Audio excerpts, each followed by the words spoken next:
Hello, আসসালামু আলাইকুম। Welcome to my another mini blog. তো যা গেছিলাম আপনার খামিজে, ইয়ানি সিটিতে। তো সিটি থেকে আসার সময় হঠাৎ করে আসর আজানটা দিয়ে দেয়। ভাবলাম নামাজটা পড়ে নেই।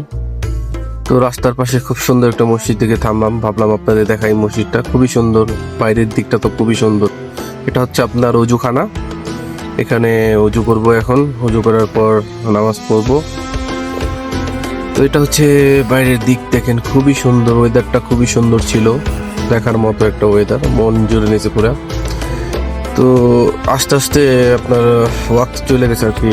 আমাকে নামাজটা একা পড়তে হয়েছে, এই জন্য মসজিদের ভিতরে লাইট সব বন্ধ করে দিছে, বন্ধ করে দিছে। তো নামাজে পড়ে দেখেন পুরো অন্ধকার, লাইট বন্ধ করে দিয়েছে। তো নামাজ শেষ, আলহামদুলিল্লাহ। তো একটা কথা বলতে চাই ভাই, জীবনে যাই করেন না করেন 5 ওয়াক্ত নামাজ পড়ে নেবেন। যাই করেন, যত পাপ করেন, আপনি নামাজটা ঠিক মতো পড়বেন। তো আপনাদের জন্য বলো আসসালামু আলাইকুম।